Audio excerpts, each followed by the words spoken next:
Welcome back to Mathematics Lifeline. In today's video, we're going to talk about simple continued fractions and how we can write rational numbers as simple continued fractions and how we can even write irrational numbers as infinite continued fractions. So this is actually something that I learned throughout the past semester. I haven't posted a video in a while. And through this semester of my college, I took a number theory course, and this was one of the topics that we learned about. And I thought it was pretty interesting, so I just wanted to share it today. So for the first example, we want to write 55 over 19 as a simple continued fraction. So the process for these to kind of start out is we want to find what two numbers, or whatever number we're trying to write as a continued fraction, is between. So as an example, 55 over 19, we know that that is actually greater than 2, but it's less than 3. So we've sandwiched 55 over 19 in between 2 and 3. And when we do that, we're actually going to choose the lower bound every time. So in our case, for the whole number part of our continued fraction, we're going to choose the number 2. So then from there, what we do, and this is the same for every step, whenever we get that lower bound of whatever our number is, we're going to subtract that lower bound from this number. So we're going to take, in this example, 55 over 19, and subtract off 2. But as a fraction, that's going to be the same thing as 38 over 19, because we need that common denominator. So when we subtract that, we're going to get 17 over 19. So after we subtract that lower bound that we put in the continued fraction part, we do the reciprocal of this number. So when we take the reciprocal, we get 19 over 17. And now we need to figure out what is the next low bound. Well, we know that 1 is less than 19 over 17, which is less than 2. So the next thing we're going to put in here is a 1. And then we repeat the same process. So we take the 19 over 17, and we subtract 1, but that's going to be 17 over 17 for this example. And when I subtract that, I'm going to end up getting 2 over 17. And then again, we take the reciprocal. So the reciprocal of 2 over 17 gives me 17 over 2. And we know that 17 over 2 is bigger than 8, but less than 9. So we'll write that down. So we choose the low bound and we add 8 in there. So that's the next part of our continued fraction. And then we do the same thing. So we take 17 over 2, we subtract 8, which is the same thing as 16 over 2. That gives me 1 over 2. And then when I take the reciprocal, I get a whole number. I get 2. And that's how we know that we need to stop. So once we get that whole number, we are going to stop there because the lower bound is just going to give me 2, right? And if I subtract that, I get 0. So I can't do any more because then I would be taking the reciprocal of 0, and that just doesn't work. So yeah, we were able to write 55 over 19 as this continued fraction representation. And again, we can always check these. So this written out as the continued fraction is 2 plus 1 over 1 plus 1 over 8 plus 1 over 2. So that is how we write that as a continued fraction, and we can double check that this ends up adding up to 55 over 19. So if we simplify this fraction, so let's multiply this one right here by 2 over 2, we're going to end up with 2 plus 1 over 1 plus, and then if I multiply that by 2 over 2, I end up with 2 in the numerator, and in the denominator I get 16 plus 1, so 17. And then I can combine those again, so 1 plus 2 over 17 is going to be 19 over 17. So 2 plus 1 over 19 over 17, which is the same thing as 2 plus 17 over 19. So now combining those by getting a common denominator, I need that denominator of 19. So I'll make this 38 over 19, and 38 plus 17 is equal to 55. So 55 over 19, and that matches what we started with. So we know that we found the correct continued fraction representation. So that's an example with a rational number. And again, this will work for every rational number. It may take a little longer than what this one did. But we can absolutely write every rational number as a simple continued fraction. So I think it's just pretty neat, to write these numbers in this form. And we can even approximate some really cool things with these continued fractions. So let's go to an example of one that's, very common in math. Let's try an irrational number. So let's try the square root of 2 as an example. So let me erase this real quick. So if we try the square root of 2, so again, this is the same kind of process here. We know that the square root of 2 is in between 1 and 2. So 1 is less than the square root of 2, which is less than 2. So that means that our whole number part of this continued fraction is going to be a 1. So then what we do is we take the square root of 2 and we subtract 1. Now that's not going to simplify, so we need to directly go into the reciprocal. So it's 1 over the square root of 2 minus 1.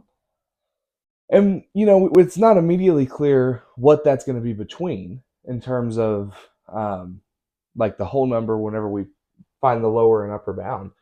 But we can multiply by the conjugate, and it may be a little bit easier to tell. So if I multiply by square root 2 plus 1 over square root 2 plus 1, I get square root 2 plus 1 over, this becomes 2 minus 1, which is 1. Right? So if I know that the square root 2 plus 1 over 1, I know that that's just the square root 2 plus 1. And I can figure out much easier what this is between because I know that the square root of 2 had to be between 1 and 2, which means that this has to be between 2 and 3 because I just added 1 to it.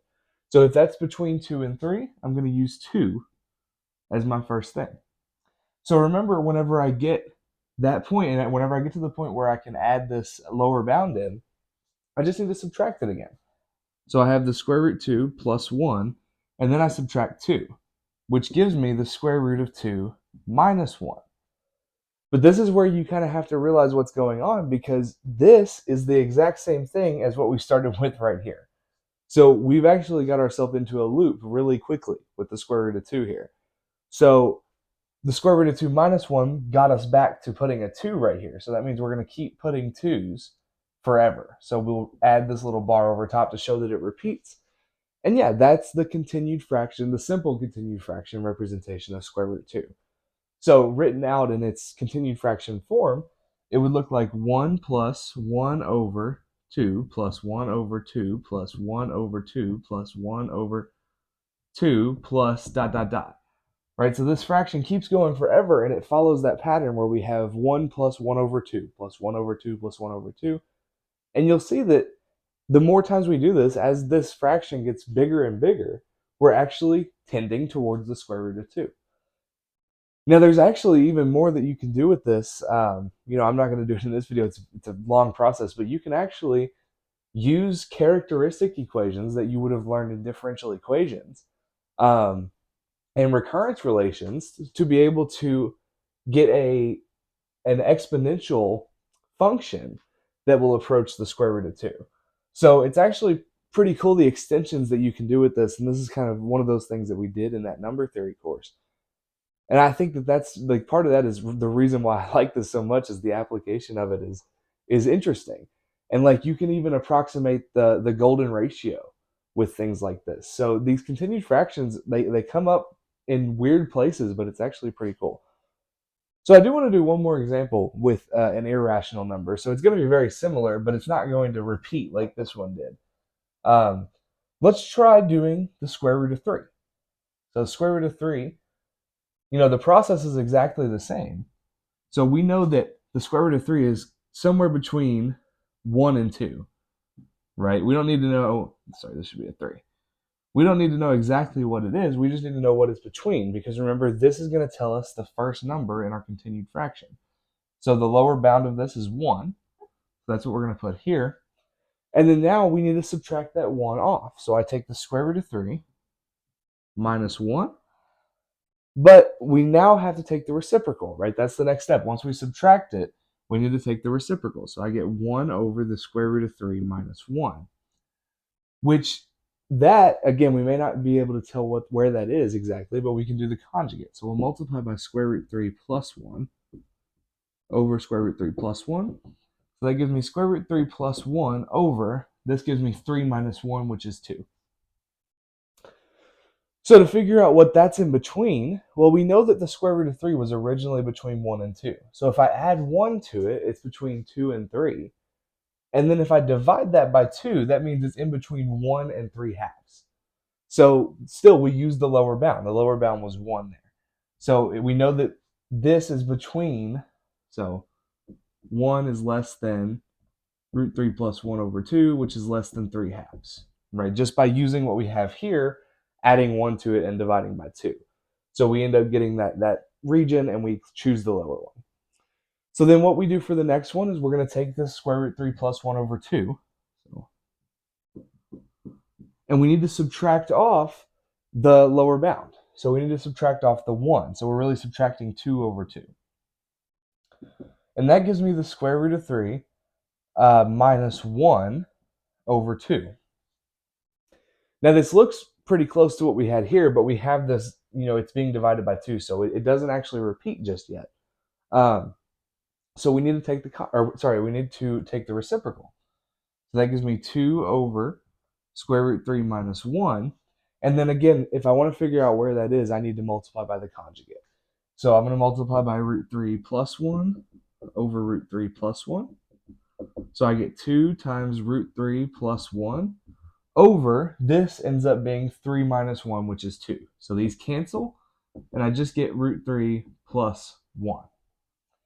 Now I want to figure out what that's in between. Well, square root 3 plus 1 is going to be in between 2 and 3, right? So I choose the lower bound, and I'm going to choose 2. So I put 2 in here. And then now I need to subtract 2 from that last thing that we had. So we have square root 3 plus 1 minus 2 gives me the square root of 3 minus 1. So we've gone back into this loop, right? This is going to loop back in to exactly what was up here. So it's going to keep going after that. So we know that we'll get 1, we'll get 2, and we'll keep going like that. So what that means is that this repeats. So the 1, 2 part repeats. And again, you can make this into the larger continued fraction. You'll see that this will approach the square root of 3 the further that you go. So it's just interesting to see these numbers written in this way. You think of them as these irrational numbers, but when we write them as an infinite continued fraction, it also approximates them really well. So I just think it's neat. I think it's a pretty easy process to try to get these. And there's also things you can do where if we're given this, we can get back to the square root of 3 by trying to solve, an equation for that as well. So there's just, there's a lot of places that we can go with these continued fractions, and this is just the simple version of it, where, every numerator is 1. So I hope you all enjoyed this video. I hope that you at least found it interesting. I thought it was interesting whenever I was doing it, so I wanted to share it. Hopefully I can start getting back into making more videos now that, the semester's coming to a close, and yeah, hopefully we can just get back on a roll like we were before. So I thank you all for watching this video. If you have any questions, of course, feel free to let me know. But if not, then I will see you in the next video. Thanks for watching.